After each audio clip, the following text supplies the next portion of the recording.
بسم الله الرحمن الرحيم، وصل اللهم وسلم على سيدنا ونبينا وحبيبنا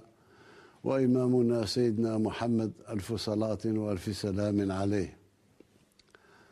أيتها المواطنات، أيها المواطنون، ها نحن اليوم نودع سنة 2023 التي كانت غنية بالإنجازات، والتي خاض فيها وطننا المفدى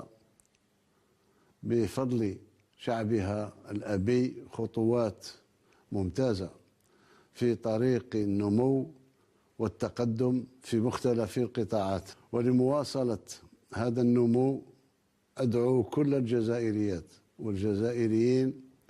في العام الجديد إلى مواصلة المجهودات، كل من موقعه ومسؤوليته